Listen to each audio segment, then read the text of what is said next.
আল্লাহ পাকের নিকট লাখো কোটি শুকরিয়া যে মহান আল্লাহ তাআলা আমাদেরকে পবিত্র শুক্রবার জুমার নামাজ আদায় করার জন্য মসজিদে আসার মতো তৌফিক দান করেছেন। এই জন্য মহান আল্লাহর নিকট শুকরিয়া আদায় করি আলহামদুলিল্লাহ। পবিত্র রমজান মাস শেষ হয়েছে, আজ শাওয়াল মাস চলতেছে। তো শাওয়াল মাসে একটা বিশেষ ফজিলতপূর্ণ আমল আছে, যে আমলটি হচ্ছে শাওয়াল মাসে ৬টি নফল রোজা রাখা। এই ৬টি নফল রোজা সম্পর্কে আল্লাহ রাসূল সাল্লাল্লাহু আলাইহি সাল্লাম বলেন, যে ব্যক্তি এই শাওয়াল মাসে ৬টি রোজা রাখবে সে পুরো বছরে রোজা রাখার সওয়াব পাবে। সেই শাওয়াল মাস চলতেছে, তো আমরা চেষ্টা করি যে শাওয়াল মাসের সামনে যে কয়টা দিন আছে এর মধ্যে আমরা ৬টা নফল রোজা রাখার জন্য, যদি কোনো কারণবশত কারো রোজা ছুটে গিয়ে থাকে, শরীয়তের বিধান অনুযায়ী কারো রোজা ছুটে যায়, আমরা সেই রোজাগুলো এই মাসে আদায় করে নেব ইনশাআল্লাহ। এই শাওয়াল মাসের পরে হচ্ছে জিলহজ, তারপরে আছে জিলহজ। জিলহজ মাসে একটা পবিত্র আমল আছে, এটা ইসলামের পঞ্চম ভিত্তিক পবিত্র হজ, সেটা হল জিলহজ মাস। সেই জিলহজ মাসে সেই পবিত্র হজের প্রস্তুতি রোজার পর থেকে শুরু হয়ে যায়। জিলহজ মাস শুরু হলে মানুষ সে পবিত্র মক্কাতুল মুকাররমায় যাওয়া শুরু করে। সূরা আল ইমরানের ৯৭ নম্বর আয়াতে আল্লাহ তাআলা বলেন, আর আল্লাহর উদ্দেশ্যে এই গৃহে হজ করা ওই ব্যক্তির উপর খরচ করা হলো যার এখানে আসার সামর্থ্য রয়েছে। আর যে ব্যক্তি তা অস্বীকার করে সে জেনে রাখুক যে আল্লাহ তাআলা জগৎবাসী থেকে মুখাপেক্ষী হজ খরচ হবে। যদি তার মক্কা যাওয়া আসার মতো খরচ থাকে তাহলে তার উপর হজ খরচ। আর যে ব্যক্তি হজ করে না, সেটাকে অস্বীকার করে, সে জেনে রাখো আল্লাহ তাআলা এই জগৎবাসীর উপর মুখাপেক্ষী নয়। আমরা হজ না করলে আল্লাহ কোনো যায় আসে না। সূরা হজের ২৭ এবং ২৮ নম্বর আয়াতে আল্লাহ তাআলা বলে, আর তুমি মানুষের মাঝে হজের ঘোষণা প্রচার করে দাও, তারা তোমার কাছে আসবে পায়ে হেঁটে এবং সকল প্রকার কৃষকায় উটের উপর সওয়ার হয়ে দূর দূরান্ত হতে, যাতে তারা দুনিয়া ও আখিরাতে তাদের কল্যাণের জন্য সেখানে উপস্থিত হতে পারে এবং রিজিক হিসেবে তাদের দেওয়া গবাদি পশুসমূহ জবাই করার সময় নির্দিষ্ট দিনগুলিতে তাদের উপর আল্লাহর নাম উচ্চারণ করতে পারে।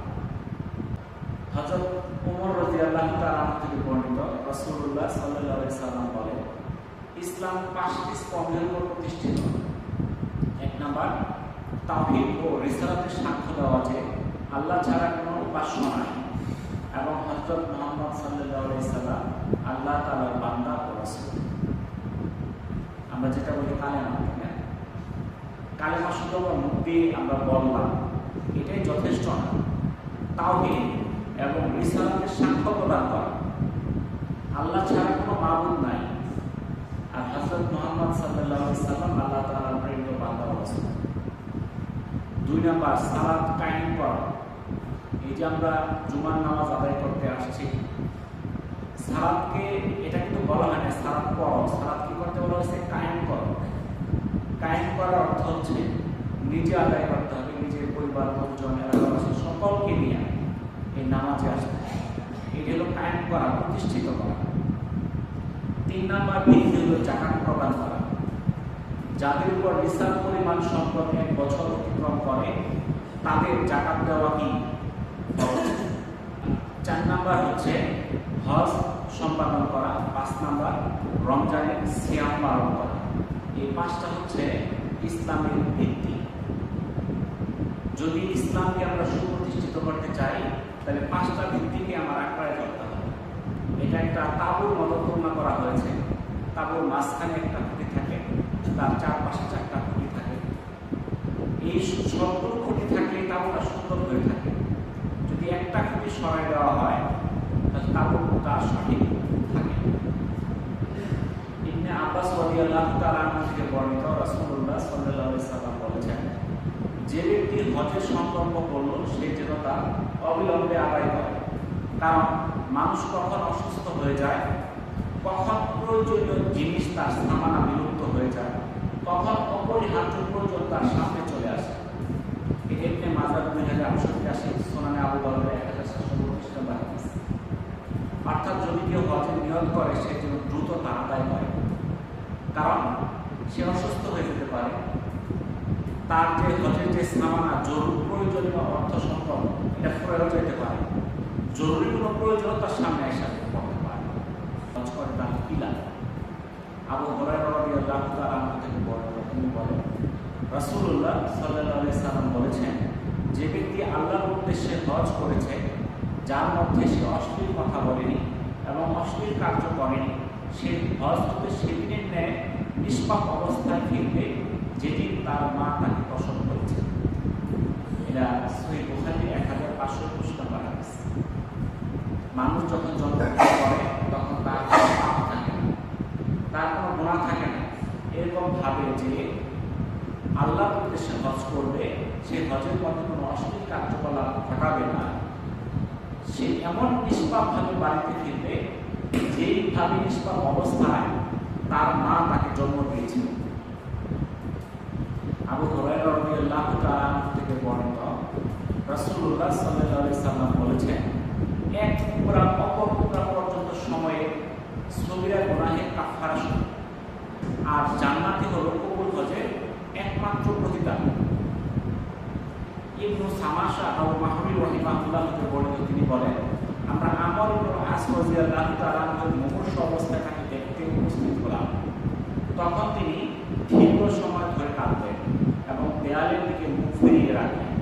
এরপর তিনি বললেন, আল্লাহ যখন আমার অন্তরে ইসলাম অনুরাগ সৃষ্টি করে দিলেন, তখন আমি রাসূল সাল্লাল্লাহু আলাইহি সাল্লামের নিকট উপস্থিত হয়ে অনুরোধ জানালাম যে আপনার ডান হাত বাড়িয়ে দিন যাতে আমি বায়াত করতে পারি। রাসূল সাল্লাল্লাহু আলাইহি সাল্লাম তার হাত বাড়িয়ে দিলেন, কিন্তু আমি আমার হাত গুটিয়ে নিলাম। তখন রাসূল সাল্লাল্লাহু আলাইহি সাল্লাম বলেন, কি ব্যাপার হে আমর? আমি বললাম, আমি শর্ত করতে চাই। তিনি বললেন, কি শর্ত করতে চাও? আমি বললাম, আল্লাহ তাআলা যেন আমার পিছনের সমস্ত গুনাহ মাফ করে দেন। রাসূল সাল্লাল্লাহু আলাইহি সাল্লাম বললেন, হে আমর, তুমি কি জানো না ইসলাম তার পূর্বেকার সকল পাপ বিদরিত করে দেয় এবং হিজরত তার পূর্বেকার সকল কিছুকে বিনাশ করে দেয়। একইভাবে হজ তার পূর্বেকার সকল গুনাহকে বিনষ্ট করে দেয়। সহিহ মুসলিমের 120, সহিহ ইবনে হিব্বানের 2555 নম্বর হাদিস। তাহলে যারা ইসলাম গ্রহণ করে, অমুসলিম অবস্থায় সে যত গুনাহ করেছিল, সে ইসলাম গ্রহণ করার কারণে আল্লাহ তার গুনাহগুলো মাফ করে দেন। আমরা তো জন্মসূত্রেই মুসলমান, হিজরত করিনি। তাহলে আমাদের সুযোগ, যারা হজ করবে তাদের পূর্বের গুনাহগুলো আল্লাহ তাআলা মাফ করে দেবেন। সাহল ইবনে সাদ রাদিয়াল্লাহু তাআলা আনহু থেকে বর্ণিত, তিনি বলেন, রাসূলুল্লাহ সাল্লাল্লাহু আলাইহি সাল্লাম বলেছেন, যখন কোনো মুসলিম তালবিয়া পাঠ করে তখন তার ডানে বামে পাথর, মাটি সবকিছুই তালবিয়া পাঠ করে। এমনকি পৃথিবীর এই প্রান্ত থেকে ওই প্রান্ত পর্যন্ত তালবিয়া পাঠকারীদের দ্বারা পূর্ণ হয়ে যায়। তিরমিজির 828 নম্বর হাদিস। অর্থাৎ যখন হজের সময় এই যারা হজকারী তারা যখন তালবিয়া পাঠ করে, শুধু তারাই পাঠ করেন, তাদের সাথে পাথর, গাছপালা যত কিছু আছে, সারা পৃথিবীর সমস্ত মাখলুক তারা কি করে? তালবিয়া পাঠ করতে থাকে। যদিও আমরা মানুষ তা বুঝতে পারি।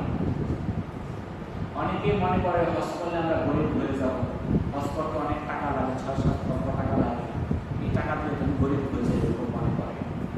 আব্দুল ইবনে মাসউদ রাদিয়াল্লাহু তাআলা থেকে বর্ণিত, তিনি বলেন, রাসূল সাল্লাল্লাহু আলাইহি সাল্লাম বলেছেন, তোমরা হজ ও উমরার মধ্যে ধারাবাহিকতা বজায় রাখো, কেননা এই দুটি মুমিনের দরিদ্রতা এবং গুনাহকে দূর করে দেয়। যেমন কামারের হাপড় লোহা, স্বর্ণ ও রৌপ্যের ময়লা দূর করে দেয়, আর কবুল হজের প্রতিদান জান্নাত ব্যতীত কিছুই না।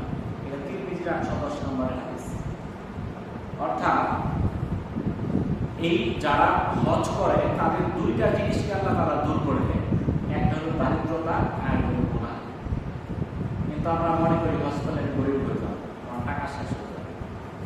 আপনি কি দেখছেন আপনার আশেপাশে যারা হজ করছে একটু গরিব হয়ে গেছে? এখন আমাদের দেখা আছে যে হজ করছিল, হজ করার কারণে হচ্ছে গরিব হাত চায় চায় খায়। পাইছেন কোন ফকির পাইছেন যে হাসি সে ফকির ভিক্ষা করে? দেখছেন আপনার চোখে পড়ছে? আপনি দেখবেন অনেক কোটিপতি লোক আজকে হাত টাকা আছে বিভিন্ন কারণে, বিভিন্ন বিপদে পড়ে কোটিপতি লোক মানুষের দ্বারে দ্বারে ঘুরতেছে, এরকম পাবেন আপনি, কিন্তু হাসি পাবেন না। কারণ যে হজ করবে তার গুনাহকে ধ্বংস করা হবে, তার দারিদ্রতাকে দূর করে দেওয়া হবে। কিন্তু শয়তান আমাদেরকে কি দেয়? আমাদের ধোঁকা দেয়, বলে তুমি যদি হজ করো তোমার এই যে 20 কাঠা সম্পদ আছে এর মধ্যে 2 কাঠা বিক্রি করে ফেলবা, তোমার পরমান কি করে খাবো? এমনি তো চলে না। এটা শয়তান ধোঁকা দেয়। কিন্তু আল্লাহ রাসূল আমাদেরকে বলে দিলেন হজ আর উমরা এটার দ্বারা মানুষের দারিদ্রতা দূর হয়ে যায়, পাপগুলো মোচন হয়ে যায়। উম্মুল মুমিনিন আয়েশা রাদিয়াল্লাহু তাআলা আনহা হতে বর্ণিত, তিনি বলেন আমি বললাম হে আল্লাহর রাসূল আমরা কি আপনার সঙ্গে যুদ্ধ ও জিহাদে অংশগ্রহণ করব না? রাসূল সাল্লাল্লাহু আলাইহি সাল্লাম বলেন তোমাদের জন্য উত্তম ও উৎকৃষ্ট জিহাদ হলো হজ, কবুল হজ। আম্মা জান আয়েশা রাদিয়াল্লাহু তাআলা আনহা বলেন আল্লাহ রাসূল সাল্লাল্লাহু আলাইহি সাল্লাম হতে এই কথা শোনার পর আমি আর কখনো হজ ছাড়বো না এই প্রতিজ্ঞা করলাম। সহিহ বুখারী 1861 নাম্বার হাদিস। আবু হুরায়রা রাদিয়াল্লাহু তাআলা থেকে বর্ণিত রাসূল সাল্লাল্লাহু আলাইহি সাল্লামকে জিজ্ঞাসা করা হলো কোন আমলটি সর্বোত্তম? তিনি বললেন শ্রেষ্ঠ আমল হলো আল্লাহ ও তার রাসূলের উপর ঈমান আনা। তারপর বলা হলো তারপর কোনটি? তিনি বললেন আল্লাহর পথে জিহাদ করা। আবার জিজ্ঞাসা করা হলো তারপর কি? তিনি বললেন কবুল হজ। সহিহ বুখারী 1519 নাম্বার হাদিস। সর্বোত্তম আমল কোনটা? আল্লাহ ও তার রাসূলের প্রতি ঈমান আনা। এটা সবচেয়ে বড় আমল, সবচেয়ে দামি আমল। এরপরে হচ্ছে আল্লাহর রাস্তায় জিহাদ করা। 3 নাম্বার হচ্ছে কি? হজ করা। রাসূল সাল্লাল্লাহু আলাইহি সাল্লাম বলেন শ্রেষ্ঠ আমল হলো এক আল্লাহর প্রতি ঈমান আনা, অতঃপর আল্লাহর রাস্তায় জিহাদ করা, অতঃপর কবুল হজ, যা সকল আমলের মধ্যে এমন মর্যাদাবান যেমন পূর্ব দিগন্ত ও পশ্চিম দিগন্তের মধ্যে মধ্যবর্তী দূরত্ব রয়েছে। এটা মুসনাদে আহমদ 20032 নাম্বার হাদিস। আবু হুরায়রা রাদিয়াল্লাহু তাআলা থেকে বর্ণিত, তিনি বলেন রাসূল সাল্লাল্লাহু আলাইহি সাল্লাম বলেছেন আল্লাহর মেহমান হলো 3টি দল, আল্লাহর রাস্তায় যুদ্ধকারী, হজকারী, উমরাকারী। এটা নাসাই 2625 নাম্বার হাদিস। তাহলে আল্লাহর মেহমান কারা কারা? তাদেরকে আল্লাহর মেহমান বলা হয়। 1 নাম্বার যারা আল্লাহর পথে যুদ্ধ করে তাদেরকে আল্লাহর মেহমান বলা হয়। 2 নাম্বার যারা হজ করে তাদেরকে আল্লাহর মেহমান বলা হয়। যারা উমরা করে তাদেরকে আল্লাহর মেহমান বলা হয়। রাসূল সাল্লাল্লাহু আলাইহি সাল্লাম বলেন হজ ও উমরা পালনকারীগণ আল্লাহর মেহমান। তারা দোয়া করলে আল্লাহ তাআলা কবুল করেন, তারা ক্ষমা প্রার্থনা করলে তিনি ক্ষমা করেন। আম্মা জান আয়েশা রাদিয়াল্লাহু তাআলা থেকে বর্ণিত, তিনি বলেন রাসূলুল্লাহ সাল্লাল্লাহু আলাইহি সাল্লাম বলেছেন আরাফার দিন ব্যতীত অন্য কোনো দিন আল্লাহ এত অধিক পরিমাণ লোককে জাহান্নাম থেকে মুক্তি প্রদান করেন না। ওই দিন আল্লাহ তাআলা নিকটবর্তী হন, অতঃপর আরাফার ময়দানে হাজীদের নিয়ে ফেরেশতাদের গর্ব করেন এবং বলেন দেখো ওই লোকেরা কি চায়। এটা মুসলিমের 1348 নাম্বার হাদিস। আল্লাহর রায়ে এসেছে ফেরেশতারা উত্তর করে ওরা আল্লাহর মেহমান, আল্লাহ ওদের ডেকেছেন তাই ওরা এসেছে, এখন ওরা যা চাইবে আল্লাহ তাদের তাই দিয়ে দেবেন। এটি ইবনে মাজাহ 2890 নাম্বার হাদিস। আবু হুরায়রা রাদিয়াল্লাহু তাআলা থেকে বর্ণিত, তিনি বলেন রাসূলুল্লাহ সাল্লাল্লাহু আলাইহি সাল্লাম ইরশাদ করেছেন যে ব্যক্তি হজ, উমরা কিংবা জিহাদের উদ্দেশ্যে বের হলো এবং সেই রাস্তায় মৃত্যুবরণ করলো আল্লাহ তার জন্য পূর্ণ নেকি লিখে দিবেন। এটা সবুল ঈমানের 4100 নাম্বার হাদিস। আমরা দেখি যে মক্কাতে, মদিনাতে যখন 5 ওয়াক্ত নামাজ হয় প্রতি ওয়াক্ত নামাজের পরে জানাজা হয় এবং প্রত্যেকটা ওয়াক্তের পরে 5 জন, 7 জন, 8 জন, 10 জন লোকের জানাজা একসাথে হয়। এই যে লোকগুলো মারা যাচ্ছে তারা হজের উদ্দেশ্যে যায় কিংবা উমরার উদ্দেশ্যে যায়। অনেকে হজের উদ্দেশ্যে গেছে কিন্তু হজ করার আগেই আল্লাহ তাআলা তাকে দুনিয়া থেকে উঠায় দিয়েছে। সে হজ করতে পারলো না কিন্তু মারা গেল। আল্লাহ রাসূল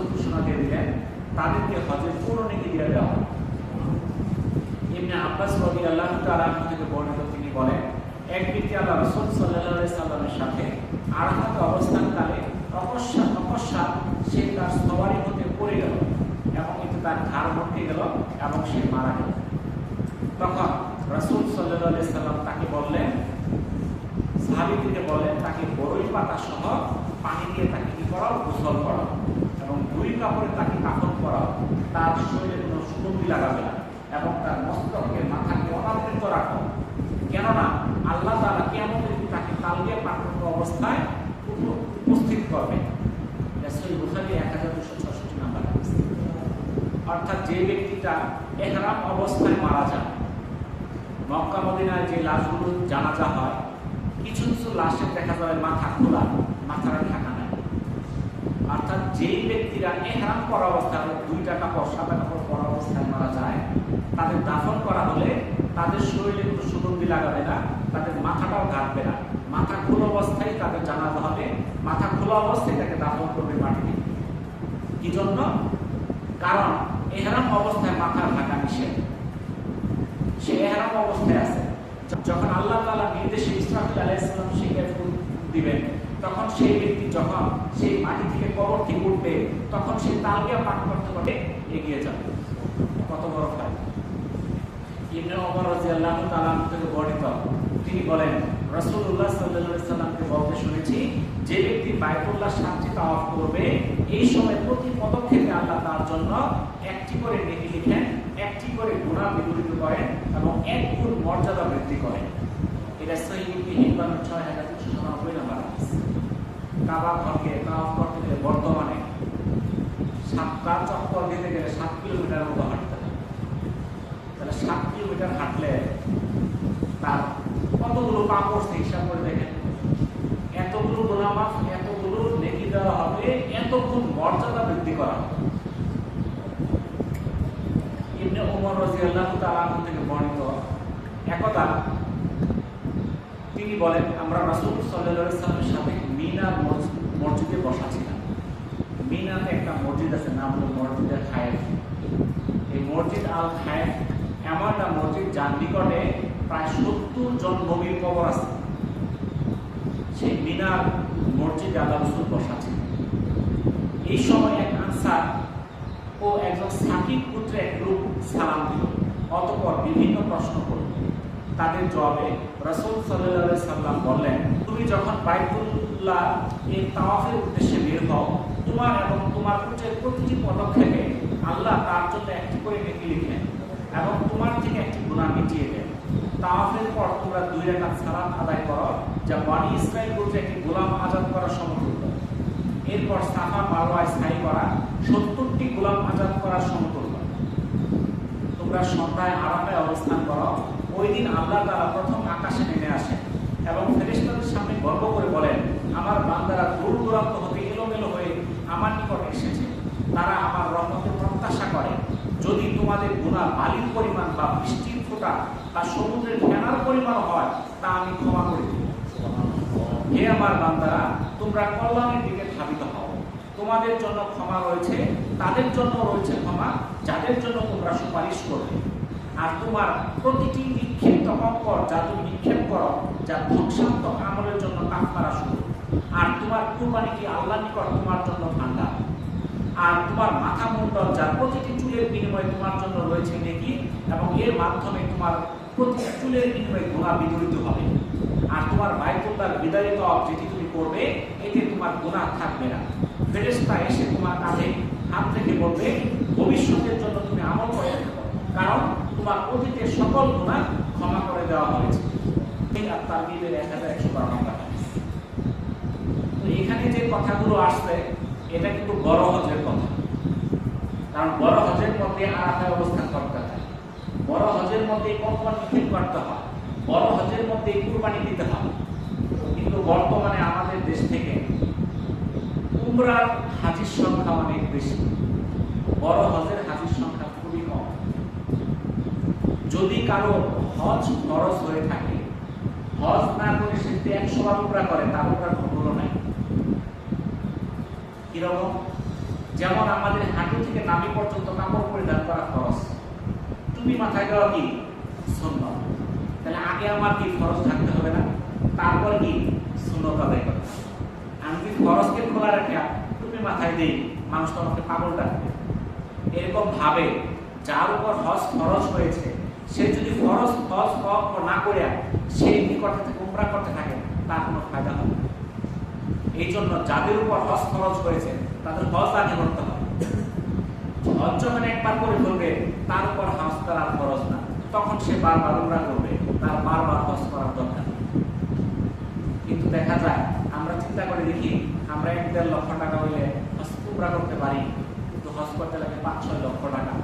আমরা সবাই উমরার জন্য যাই, দেখা যায় বাংলাদেশ দেশ থেকে এখন এই পরিমাণ উমরা যাত্রী যায় যে এর অর্ধেকও হাজি হজ করতে চায়। দেখা যায় অন্যান্য বছর আমাদের দেশে হজের যে কোটা থাকতো সেই কোটাগুলা পূরণ হইয়া মানুষ যাইতে পারতো না, আবেদন করে থাকতো, পরের যাওয়া লাগতো। কিন্তু গত 2-3 বছর ধরে কোটা থাকে 1 লাখ, যায় 50,000, লোক নাই। কি জন্য? সব উমরায় চলে যায়। তো এক হাজি গতবার দেখা হইল, সে বললো 10 কত টাকা অনেক লাগে, 6-7 লাখ, আমার টাকা 5 লাখ হয়েছে, আর টাকা মিল করতে পারলাম না, উমরা করে এসে বসছে। কিন্তু তার জমি আছে আরো 2-3 কোটি, সে 1 কাঠা বিক্রি করলে কিন্তু তার হজের টাকাটা হয়ে যায়। তার হাতে মোট জমানো টাকা নাই। তো আমরা এই যে টাকার একটা অজুহাত দেই, আমরা অনেকে বয়সের অজুহাত দেই, আমরা শারীরিক অক্ষমতার অজুহাত দেই। আমি তাওয়াফের ময়দান দেখে আসলাম, লোকের 2টা পাও নাই, সে হাত দিয়ে ছেঁচড়ায় ছেঁচড়ায় তাওয়াফ করতেছে। বুঝতে পারছেন? অন্ধলোক লাঠি, যে আপনার অন্ধলোক দেশে কিনা কাঠি টুকরায়, কাঠি আছে টুকরায় টুকরায় হাঁটে, শব্দ করে, সে হাঁটতেছে। আমি চিন্তা করলাম এই লোকটা যে তাওয়াফ করতেছে সে বুঝলো কেন, তার চক্কর কয়টা হইল। অনেকক্ষণ চিন্তা করলাম, পরে চিন্তা করলাম যখন হজরে আসওয়াদের কাছে, হজরে আসওয়াদের দিকে ফিরে চুম্বন দিতে হয়, তখন সবাই উচ্চ স্বরে তাকবীর করে আল্লাহু আকবার বলে এই কথা শুনে সে গুনতে পারে। এটা আমার ধারণায় আসলো। আর না তো সে 7,000-এর 10টা চক্কর দিয়ে দিতে পারে। কারণ এটা আমি অনেকক্ষণ চিন্তা করছি যে লোকটা তার কেমনে গুনে, ওর সঙ্গে কোনো সাথী নাই, তাকে ধৈর্য ধরে নিয়ে যাবে এরকম নাই। বুঝতে পারছেন? তো আমরা তো মনে করি আমরা মাজুর হয়ে গেছি, আমাদের এই সমস্যা সেই সমস্যা, আমি হজ কেমন করব? যার উপর হজ খরচ হয়েছে সে অসুস্থ থাকুক সুস্থ থাকুক, তার বয়স হোক আর যাই হোক, তার হজ করতেই হবে। কারণ হজ খরচ হওয়ার পরেও যে ব্যক্তি হজ করলো না সে ইহুদি হয়ে মরুক আর নাসারা হয়ে মরুক, আল্লাহ রাসূল তার জন্য সুপারিশ করবে। বুঝতে পারছেন? কিন্তু আমাদের মধ্যে আমরা সমানে কি করি? এই হজ সম্বন্ধে গাফিলতি করি। আমাদের মধ্যে অনেকেই দেখি যে আমরা হজ করি না, যে বয়স কম, ছেলে মেয়ে বিয়ে করাইছি না, ছেলেটা বিয়ে করাই, মেয়েরা বিয়ে করাই, ঝামেলা শেষ করি। বুঝতে পারছেন তো? কিন্তু হজ খরচ হওয়ার জন্য শর্ত হইল কি করা? নিজের সম্পদ হয়েছে কিনা। ইসলামের যে 5টা ভিত্তি আছে সেটা কখন কখন তার উপর খরচ হয়। 1 নাম্বার, তার বালেগ হইতে হয়, ঠিক আছে? 2 নাম্বার, হজ করার শর্ত হলো তার মক্কায় আসা যাওয়ার সামর্থ্য থাকতে হবে। যদি সামর্থ্য হয়ে যায়, সে নিজে বিয়ে করছে না, তার আগে হজ করতে হবে, বিয়ে পরে করতে হবে। কারণ বিয়ে করা কিন্তু ফরজ না। আমরা অবশ্য বানায় আসছি বিয়ে করা ফরজ, বিয়ে করা কোনো সময় ফরজ না। বিয়ে করা রাসূলের সুন্নাত, এবং কারো কারোর জন্য বিয়ে করা নিষেধ করা হয়েছে। আল্লাহ রাসূল বলছে যাদের সামর্থ্য নাই তারা যেন রোজা রাখে। যাদের বিয়ে করার সামর্থ্য নাই তাদেরকে কি রাখতে বলছে? রোজা রাখতে বলছে। কি জন্য সামর্থ্য নাই? আমাদের দেশে সবারই সামর্থ্য আছে, কি জন্য আমাদের দেশে বিয়ে করতে টাকা লাগে না, টাকা পাওয়া যায়। কিন্তু আরবের দেশগুলোতে বিয়ে করতে গেলে আমাদের দেশের টাকা কমপক্ষে 50 লক্ষ টাকা লাগে। অর্থে কাবিনের টাকাটা আছে কমপক্ষে একদম গরিবদের বিস্কিট আরো 1 লাখ রিয়াল। 1 লাখ রিয়াল মানে আমাদের দেশে 33 লাখ টাকা। এর আগে মেয়ের বাবার হাতে জীবন লাগবে। 1 নাম্বার শর্ত। 2 নাম্বার, ঘর বাড়ি টিভি ফ্রিজ গাড়ি বাড়ি সব থাকলে ওর কপালে বিয়ে আছে। তাহলে যার সামর্থ্য নেই আমরা বসে পড়ে কি করবো? রোজা রাখবো। আর আমরা কি করি? সামর্থ্য নেই, যৌতুক নিয়ে বিয়ে করা। তাহলে বিয়ে করা কারোর জন্য ওয়াজিব হয় যদি কারো চরিত্র ধরনের আশঙ্কা থাকে, তার জন্য ওয়াজিব। আসল হলো রাসূলের সুন্নাত, ঠিক আছে? যার সামর্থ্য নাই তাদের জন্য নিষেধ, কিন্তু আমরা বানাইছি ফরজ। কিন্তু হজ্জের ফরজ এটা আমরা আলোচনা করি, নিজেও চিন্তা করি, টাকা শেষ হয়ে যাবে এই চিন্তা করি। আমরা আমার মেয়ের বিয়ের চিন্তা করি, ছেলের বিয়ের চিন্তা করি, এই চিন্তা করি, সেই চিন্তা করি। অনেকে বলে আবার যে হজ করতে বাপ মা আছে, বাপ মা থাকলে আবার হজ দিয়ে আপনি বাপ মার অনুমতি নেবেন, বাপ মা আপনি বলবেন যে আমি হজ করতে চাই, কি বলো, বাপ মা অনুমতি দেয় তার তো সমস্যা নাই। আর বাপ মাকে দেখার জন্য যদি আপনার আরো ভাই থাকে, আরো বোন থাকে, আর আত্মীয় থাকে, যদি আপনার বাপ মাকে দেখার কেউ না থাকে তাহলে আপনি পরে যাবেন।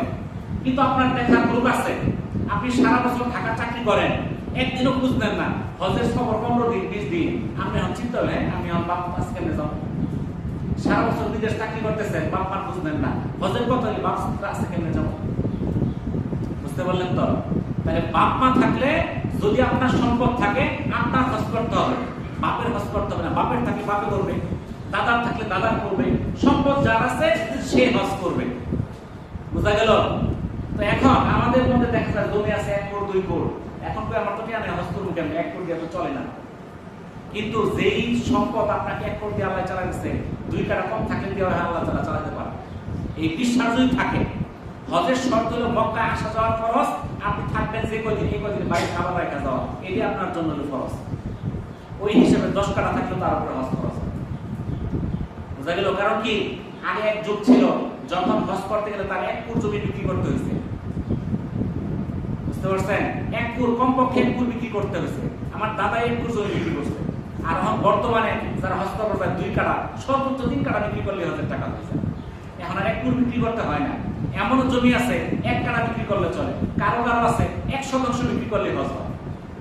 কিন্তু এরপরে হজে যায় না, চিন্তা করে বয়সটা হইল, একটু পরে যায়। যখন বয়স হয়ে যাবে তখন আপনি হজ করতে পারবেন না। 2টা কারণ। একটা কারণ, শারীরিক দুর্বলতা আপনাকে ধরে ফেলবে। হজের যে কাজগুলো, এগুলো কঠিন কাজ, এগুলো যুবক বয়সে করতে হয়। এত ভিড়ের মধ্যে, এত পরিশ্রমের মধ্যে যারা বৃদ্ধ বয়সে যায়, এরা ঠেলায় ঢাকায় করে আসে। যেমন আপনি যুবক বয়সে দাঁড়ায় নামাজ পড়তে পারেন, বয়স বেশি হলে বসে পড়তে হয়, অসুস্থ হলে শুয়ে শুয়েও পড়তে হয়। ওই শুয়ে নামাজ পড়ার আরাম মজা আর দাঁড়ায় নামাজ পড়ার মজা সমান নাকি? যখন আপনি হজে গেলেন একজন ঠেলুর লাগে, ঠেলে ঠেলে ঠেলুর লাগে, টুকরা হলে একজন, তখন সেই মজাটা পাবেন না। কঙ্কর নিক্ষেপ করতে হয়, আরেক টুকরা হলে ভাই আমার কঙ্করটা নিক্ষেপ করে দিন, আপনি দেখতেই পারলেন না সেখানে। ঠিক আছে না? ফরজ তো করবেন 10 দিন না, শরীর দুর্বল, শেষের দিন মানুষ কবলে পড়ে যায়, সম্ভব হবে না। নফল তো ফরজ তো সম্ভব না, নফল করতে করবো। আমার দেশের ম্যাক্সিমাম হাজি যারা, এরা যায় একটা তো করে হোটেলের মধ্যে ঢুকে 5 সময়ের মধ্যে করে, আওয়ার দিন তো অফ করে আয় করে শেষ। কারণ কি, শরীর কি সামর্থ্য পড়ায়। কিন্তু সারা বিশ্বের যুবক মানুষরা যায়, সপরিবারে যায়, ছোট বাচ্চা 1 মাস 2 মাসের বাচ্চা সহজে চলে যায়। বুঝতে পারছেন? কিন্তু আমরা মনে করি বয়স 80-90 না হলে যাওয়া যাবে, এটা মনে করি। কিন্তু বয়স যখন হয়ে যাবে, আপনি যাইতে চাবেন, আপনি যাইতে পারবেন না, আপনাকে যাইতে দিবে না, আপনার সন্তানই না করবে। আপনার সন্তান বলবে এখন জমি বিক্রি করলে আমার তো দিয়ে চলে না, এখন তুমি আরো 2 টাকা চালো তো উঠে নেবা। কারণ শয়তান, আপনার সন্তান আপনার বড় হয়ে গেছে, তারা এখন তাদের নিজের চিন্তা করবে। আমার জমি, আমার জানা মতে অনেক টাকাওয়ালা লোক তার সন্তান তাকে হজ করতে দেয়নি, অনেক জমিওয়ালা। বুঝা গেল? তাহলে আপনার হজ তখনই করতে হবে যখন আপনার খরচ হয়। তখন সন্তান আপনার ছোট ছিল, আপনি হজ করে এসে বসছেন, সন্তান আপনার হাও করা হয়েছে না, নাও করা হয়েছে না।